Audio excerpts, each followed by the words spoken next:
Olá pessoal, como vai? Esta é a última aula de ação penal e vamos ver algumas regras que eu chamei aqui de esparsas sobre ação penal. Por quê? São regras que os concursos públicos cobram de forma literal. Então você tem que lembrar que o livro 1 do CPP ele é dividido em títulos. E nós vimos o título 1, disposições preliminares, já vimos o título 2, que é inquérito policial, e estamos terminando agora de ver o título 3, ação penal. Os artigos de ação penal vão do artigo 24 ao 62, e nós trabalhamos toda a teoria sobre ação penal à luz desses dispositivos. Só que existem alguns artigos que você precisa dar uma olhada, porque ele é cobrado na literalidade, trata-se de regras bem objetivas, e nós vamos dar uma olhada nisso agora. Também nós vamos fazer uma atualização, que é o enfrentamento dessas alterações trazidas pelo pacote anticrime.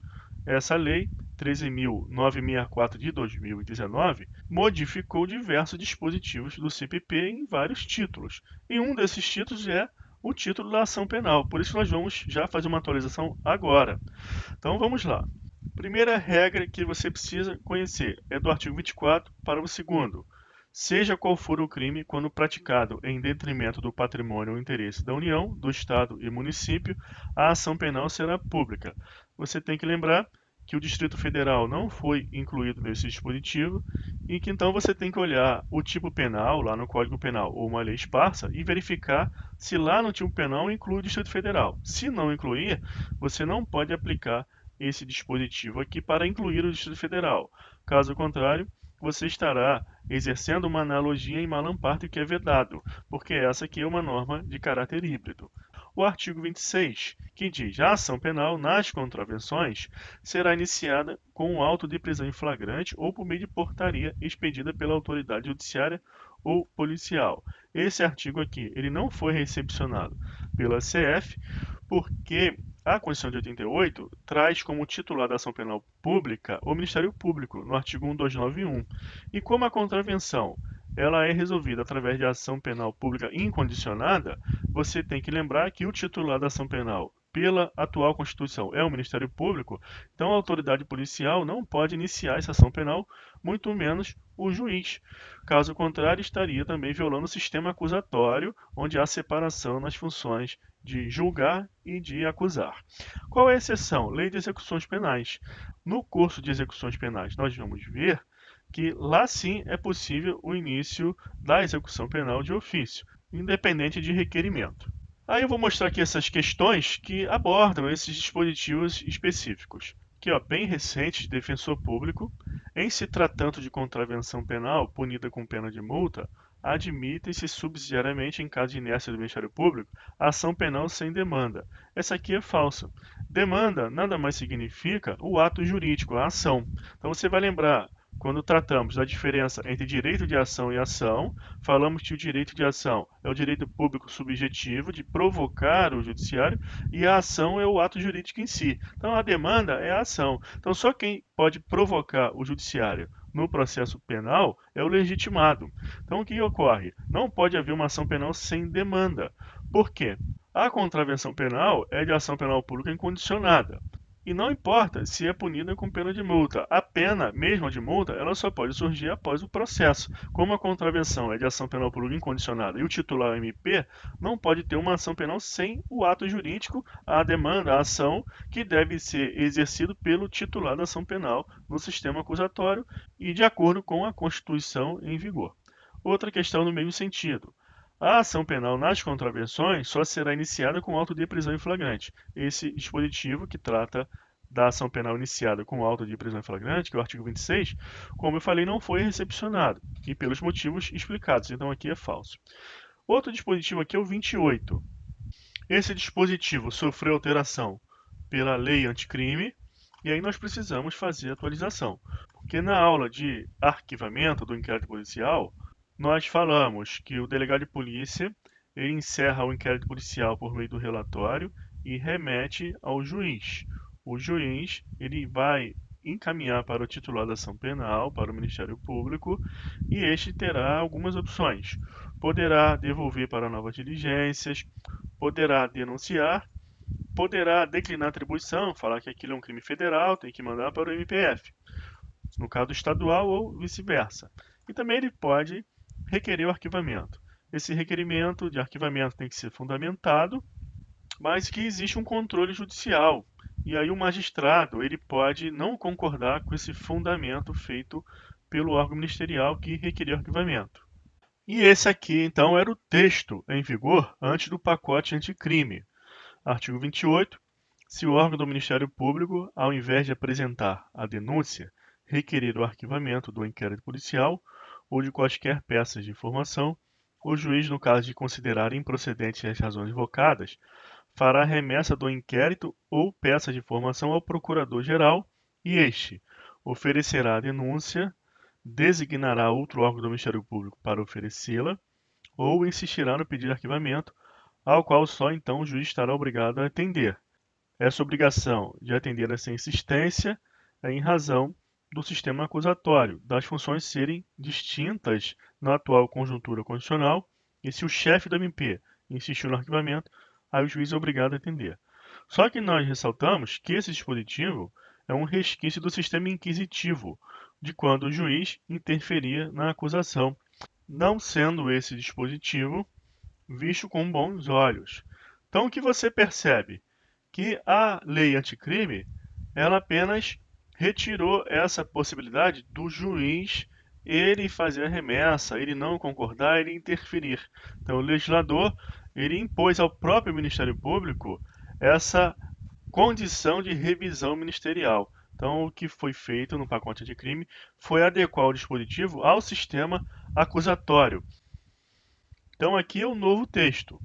Ordenado o arquivamento do inquérito policial ou de quaisquer elementos informativos da mesma natureza, o órgão do Ministério Público comunicará à vítima, ao investigado e à autoridade policial e encaminhará os autos à instância de revisão ministerial para fim de homologação na forma da lei. Então, essa imposição legislativa adequa o dispositivo ao sistema acusatório e impõe a obrigação ao próprio órgão ministerial. Este dispositivo, no entanto, hoje está com a eficácia suspensa em decisão proferida pelo ministro Luiz Fux do STF. Então aqui está uma notícia de 22 de janeiro. Decisão de Fux suspende mais 3 pontos do pacote anticrime. Suspensão vale até o julgamento de mérito da ação pelo plenário. Aí você observa aqui o motivo da suspensão, que o ministro também suspendeu o trecho que modificou o artigo 28 do CPP e estabeleceu regras para o arquivamento de inquéritos policiais. Com a norma, o Ministério Público deveria comunicar a vítima, o investigado e a polícia no caso de arquivamento do inquérito, além de encaminhar os autos para a instância de revisão ministerial para fim de homologação na fórmula da lei. Para Fux, a medida desconsiderou os impactos financeiros no âmbito do MP em todo o país. Então, o motivo é que a norma ela não traz uma correspondência com a possibilidade estrutural de cumprimento, porque não considerou impactos financeiros que vão ocorrer no MP, que deve se organizar para cumprir esse dispositivo. Então, esse dispositivo está suspenso, e aí tem aqui uma outra notícia, que é mais recente, de 4 de março de 2020, que esclarece para a gente que o julgamento definitivo ele está aguardando, inclusive a audiência pública, que foi determinada para apurar todos os argumentos favoráveis e contra que irão embasar o julgamento definitivo. Então, essas audiências públicas acontecerão nos dias 16 e 30 e vão debater a implementação da figura do juiz de garantia e outros pontos do pacote anticrime, como esse do artigo 28.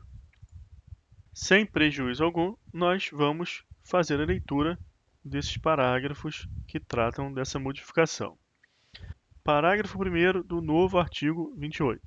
Se a vítima ou seu representante legal não concordar com o arquivamento do inquérito policial, poderá, no prazo de 30 dias do recebimento da comunicação, submeter a matéria à revisão da instância competente do órgão ministerial, conforme dispuser a respectiva lei orgânica. Nas ações penais relativas a crimes praticados em detrimento da União, Estados e municípios, a revisão do arquivamento do inquérito policial poderá ser provocada pela chefia do órgão a quem couber a sua representação judicial. Então aqui o comentário é que você deve observar que, apesar da lei ser recente, a técnica legislativa não foi, porque não incluiu aqui o Distrito Federal. Se não incluiu o Distrito Federal, A chefia do órgão a quem couber a representação judicial do Distrito Federal não pode provocar essa revisão, porque seria uma hipótese também de analogia em malam partem, já que aproximaria o provável culpado da pena de natureza penal. Isso aí não pode ocorrer. Então, uma norma também híbrida, já fica aí o destaque para você. Artigo 28A. Também uma novidade que trouxe aqui no título da ação penal, que é o Instituto do Acordo de Não Persecução Penal. Esses dispositivos e todo o regramento a respeito não estão suspensos, então estão valendo. Inclusive, eu trago uma notícia para vocês, que é o primeiro acordo de não persecução penal feito em São Paulo, aqui na data de ontem, 8 de março. Juiz homologa primeiro acordo de não persecução penal de São Paulo com investigado por receptação. Então, aqui houve uma homologação da medida prevista na lei anticrime, estabelecendo que investigado por crime que ocorreu na zona norte da capital paulista cumpra serviço comunitário e pague multa pecuniária. Então você observa que houve aqui umas condições cumulativas, ó, cumprir serviço comunitário e ainda pagar multa pecuniária de 1,5 mil. Então vamos voltar lá, que a gente vai fazer um cotejo com a transação penal, lá dos juizados especiais. Então está aqui o artigo 28A, que trata desse acordo de não persecução penal, e nós vamos ler dos parágrafos, são muitos parágrafos, e ao final vamos fazer uma diferenciação com a transação penal do GCRIM, porque eu acredito que as questões de concurso irão abordar essa diferença. Então olha aqui, ó, não sendo caso de arquivamento e tendo investigado confessado formal e circunstancialmente a prática da infração penal, sem violência ou grave ameaça e com pena mínima inferior a 4 anos, o Ministério Público poderá propor acordo de não persecução penal, desde que necessário o suficiente para a reprovação e prevenção do crime, mediante as seguintes condições ajustadas, cumulativa e alternativamente. Então, o que a gente observa? Que existem algumas condições para que o acordo de não persecução penal seja possível, e é isso que você precisa memorizar. O primeiro deles é uma confissão formal e circunstanciada. Então precisa dar toda a narrativa dos fatos em detalhes, de forma a confessar o fato acontecido e assumir essa autoria. Por que tem que ser assim, confessar o formal e circunstancialmente? É que o acordo que pode ser firmado, ele tem que conter umas condições cumuladas ou alternativas. Então, todo o detalhamento da confissão vai servir para que o Ministério Público possa propor medidas compatíveis. Então, vai entrar em questão aqui aquele princípio implícito que é do nemo tenetur se tetegere. Então, é produzir provas contra si mesmo, também o direito ao silêncio. Só que nós estamos falando aqui de um negócio jurídico processual, um acordo. Então, precisa o quê? Ter a boa-fé entre os lados, entre as partes, que é o Ministério Público e o indiciado, o autor do fato. Então, tudo isso o Ministério Público vai levar em consideração. Porque se não é caso de arquivamento, é porque a MP tem muitos detalhes, indícios, suficiente de autoria e materialidade para denunciar. Então ele vai propor o acordo. Se este indiciado, este autor do fato, ele ficar reticente em confessar algumas coisas que o MP entende que aconteceram e tem autoria e materialidade provada, não vai ser firmado o acordo. Por isso que essa confissão tem que ser formal e circunstanciada. Outra condição é que não seja nenhum crime com violência ou grave ameaça. Então aqui você tem que descartar essa possibilidade. E a pena mínima é inferior a 4 anos. Então, verificado uma confissão formal e circunstanciada, que o crime ele foi praticado sem violência ou grave ameaça, e a pena mínima prevista para esse tipo penal é inferior a 4 anos, aí sim poderá o MP propor acordo de não persecução penal. E quais são as condições que vão ser impostas para cumprimento do autor do fato que aceitar o acordo? São condições ajustadas cumulativa e alternativamente. Por isso que lá na notícia nós vimos que ficou acordado prestação de serviço comunitário mais multa. Então nós vamos ler agora essas condições, esses detalhes sobre esse acordo.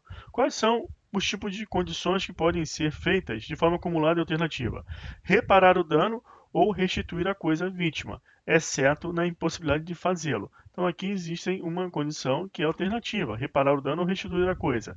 Renunciar voluntariamente a bens e direitos indicados pelo Ministério Público como instrumentos, produto ou proveito do crime.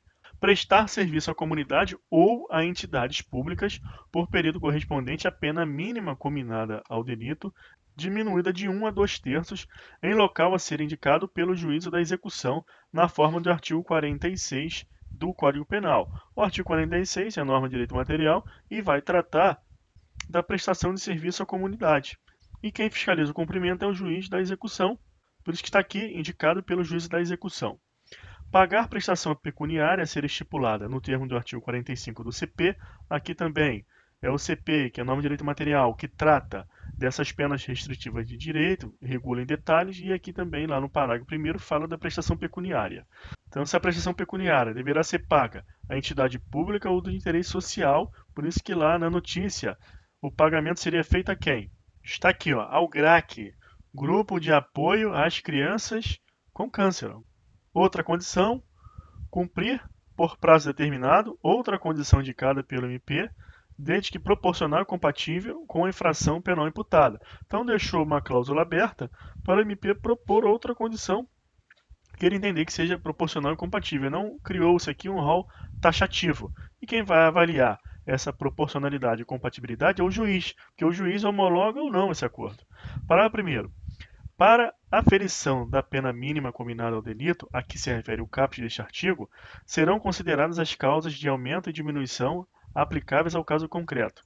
Então, o juiz, na hora de analisar o acordo, ele vai observar se isso aqui foi bem feito, foi feito com razoabilidade, e o Ministério Público, na hora de propor também um acordo, ele vai observar as cartas que ele tem na manga, o inquérito policial, aqueles indícios de materialidade de autoria, e vai propor ao todo fato. Ó, você confessa isso aqui?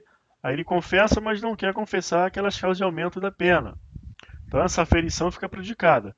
Em contrapartida, se o autor do fato ele relata circunstâncias que implicam em causa de diminuição da pena, e o Ministério Público não quiser levar em consideração, nós vamos ver aqui que existe um meio de impugnação, que o Ministério Público está vinculado nos dois lados. Para o segundo, o disposto no caput de artigo não se aplica nas hipóteses. Então isso aqui é muito importante, que são as hipóteses de não aplicação do acordo de não persecução penal. Se for cabível transação penal de competência dos juizados especiais criminais nos termos da Lei 9.099. Então aqui nós vamos fazer a comparação. A transação penal, ela é aplicável aos crimes cuja pena máxima for até 2 anos. Então você olha lá, no artigo 61 da Lei 9.099, que a Lei 9.099 é aplicada às infrações de menor potencial ofensivo, consideradas aquelas cuja pena máxima seja até 2 anos. Então ingressou no GCRIM, cabe a transação penal, e as condições a serem estipuladas, elas não podem ser cumulativas, ou aplica imediata pena restritiva de direito ou multa. Então você observa essa grande diferença do acordo de não persecução penal para a transação penal. Outra diferença é que estão sujeitos ao GCRIM a infração de menor potencial ofensivo, considerada aquela cuja pena máxima é até 2 anos. E no acordo de não persecução penal, a pena mínima tem que ser até 4 anos. Então vamos supor que existe um crime cuja pena mínima é de 1 ano e a máxima é de 3 anos. Não cabe juizados especiais criminais, porque a pena máxima é de 3, não é de 2. Agora aqui, cabe acordo de não persecução penal? Cabe, porque a pena mínima é de 1 ano. E onde que é mais interessante para o autor do fato fazer acordo? No juizado ou aqui? No juizado, porque as condições a serem estipuladas na transação penal de lá são mais brandas. Outra hipótese que não se aplica o acordo: se o investigado for reincidente ou se houver elementos probatórios que indiquem conduta criminal habitual, reiterada ou profissional, exceto se insignificantes as infrações penais pretéritas. Inciso 3. Ter sido agente beneficiado nos 5 anos anteriores ao cometimento da infração em acordo de não persecução penal, transação penal ou suspensão condicional do processo, sursis processual, lá do artigo 89 da lei do GCRIM. Então você observa aqui que o inciso 2 e 3, ele mantém uma correspondência lá com os critérios da transação penal previstos no artigo 76 da lei 9.099. A diferença é que o acordo de não persecução penal, ele também não caberá se o agente ele já foi beneficiado com transação penal ou sursis. Então o agente ele foi beneficiado com algum desses dois institutos lá do GCRIM, ele não vai ter direito ao acordo de não persecução penal. E inciso 6, Nos crimes praticados no âmbito de violência doméstica ou familiar, ou praticados contra a mulher, por razões da condição de sexo feminino em favor do agressor. Então também não se aplica o acordo de não persecução penal. Agora, cabe transação penal aqui? Crimes praticados no âmbito da violência doméstica ou familiar contra a mulher? Não cabe, porque a Lei Maria da Penha afasta expressamente a aplicação da Lei 9.099 aos crimes praticados com violência doméstica e familiar contra a mulher, independente da pena prevista. Então aqui o CPP ele está afastando a acordo de não persecução penal nos crimes praticados com violência doméstica e familiar contra a mulher, e a Lei Maria da Penha afasta a aplicação da Lei 9.099. Parágrafo 3º, o acordo de não persecução penal será formalizado por escrito e será firmado pelo membro do Ministério Público, pelo investigado e por seu defensor. Parágrafo 4º, para homologação do acordo de não persecução penal, será realizada audiência, na qual o juiz deverá verificar a sua voluntariedade por meio da oitiva do investigado, na presença do seu defensor e sua legalidade. Observa aqui, pessoal, que são disposições legais que, para concurso público, afeta aquele tipo de questão que cobre a literalidade do texto. Parágrafo 5º, se o juiz considerar inadequadas, insuficientes ou abusivas as condições dispostas no acordo de não persecução penal, devolverá os autos ao Ministério Público para que seja reformulada a proposta de acordo com concordância do investigado e de seu defensor. Parágrafo 6º, homologado judicialmente o acordo de não persecução penal, o juiz devolverá os autos ao MP para que inicie sua execução perante o juízo da execução penal. Parágrafo 7º, o juiz poderá recusar a homologação à proposta que não atender aos requisitos legais ou quando não for realizada a adequação que se refere ao parágrafo 5º deste artigo. Qual é um dos requisitos aqui que pode o juiz apontar como não atendido? O da pena mínima. Então o juiz pode analisar que o crime em realidade, que os fatos do inquérito policial eles podem estar descrevendo, eles não são crimes cuja pena mínima é de 4 anos, pode ser mais. Então não se aplica o acordo de não persecução penal. E também o juiz pode observar que o crime ali a que se refere àqueles fatos pode ser de pena máxima até 2 anos. Então cabe transação penal. E também o juiz pode considerar que as propostas elas são o quê? Inadequadas, suficientes ou abusivas. E aí ele manda adequar. Se não for adequado, ele recusa a homologação também. Então são duas hipóteses de recusa de homologação. Não atender os requisitos legais, lá do caput do artigo 28A, e quando não adequar as condições. Recusada a homologação, o juiz devolverá os autos ao MP para análise da necessidade de complementação das investigações ou oferecimento da denúncia. Parágrafo 9º. A vítima será intimada da homologação do acordo de não persecução penal e de seu descumprimento também. Então, a vítima será intimada de duas situações: do acordo firmado e homologado e quando ele for descumprido. Porque, nesse caso, nascerá para o particular o direito de oferecer queixa no prazo decadencial de 6 meses. Haja vista que o descumprimento do acordo acarreta o pedido de rescisão pelo MP. Está aqui no parágrafo 10. Descumpridas quaisquer das condições estipuladas no acordo de não persecução penal, o MP deverá comunicar ao juízo para a fim de rescisão e posterior oferecimento da denúncia. Então, o prazo do MP vai contar a partir da data que o juiz declara rescindido esse acordo e o prazo decadencial do particular que foi intimado, a vítima será intimada do não cumprimento.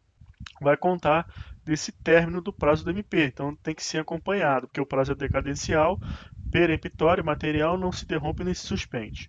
E aqui você vai complementar o seu estudo de ação penal privada subsidiária da pública, anotando aí mais uma hipótese de cabimento. Parágrafo 11. O descumprimento do acordo de não persecução penal pelo investigado também poderá ser utilizado pelo MP como justificativa para eventual não oferecimento de suspensão condicional no processo. O sursis processual, ele consta do artigo 89 da Lei 9.099 de 95.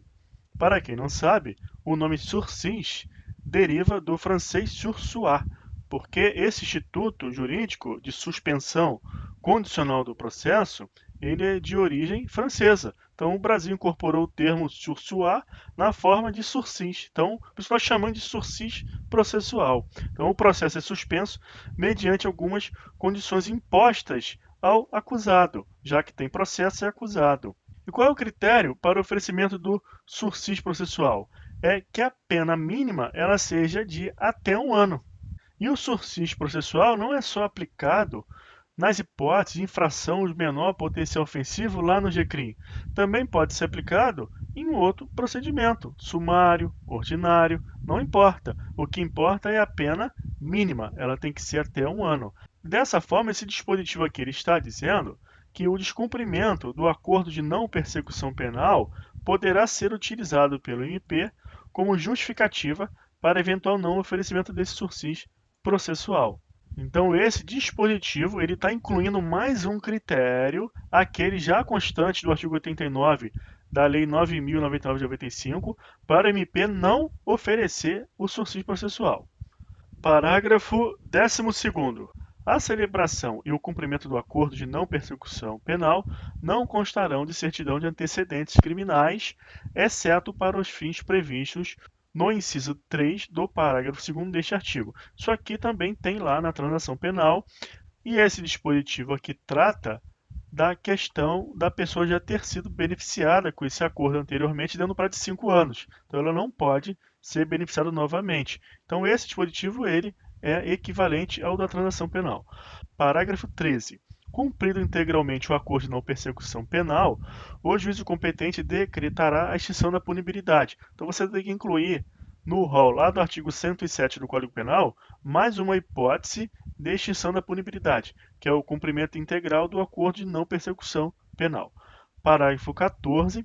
No caso de recusa por parte do Ministério Público em propor o acordo de não persecução penal, o investigado poderá requerer a remessa dos autos a órgão superior na forma do artigo 28 deste Código, que trata da revisão ministerial.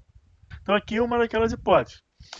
Imagina que o MP não considera uma causa de diminuição de pena ou circunstâncias fáticas que levam a pena mínima aplicada a ser de até 4 anos. Nesse caso, o MP vai considerar, por exemplo, uma hipótese de crime cuja pena mínima é de 5 anos e não de 4, e aí não propõe a não persecução penal.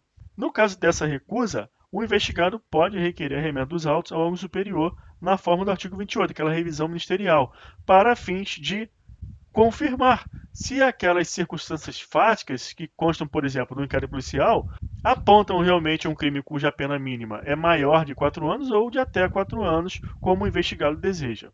Aqui também eu botei uma notícia aqui do G1, que é o primeiro acordo de não persecução penal firmado. Eu mostrei a notícia do primeiro firmado em São Paulo, que foi ontem, data de ontem, 8 de março, para mostrar que está acontecendo. Esse aqui foi o primeiro realmente firmado no país. O primeiro acordo de não persecução penal, no âmbito da Operação Perfuga, foi firmado em Santarém, no oeste do Pará, após uma servidora pública que trabalhou para o ex-vereador Reginaldo Campos confessar o recebimento de diárias indevidas. Então, qual é um critério para a possibilidade do acordo? É a confissão. Aí ela confessou lá. O acordo de não persecução penal é considerado um instrumento moderno de justiça negociada para solucionar de forma rápida e consensual conflitos na esfera criminal em casos considerados menos graves e priorização dos recursos financeiros e humanos do Ministério Público e do Poder Judiciário para o processo de julgamento dos casos tidos como os mais graves. Então, observa que um dos critérios para o acordo de não persecução penal é não haver violência ou grave ameaça. Então, o que você entende aqui por menos graves? É que não tem violência ou grave ameaça, pena mínima até 4 anos.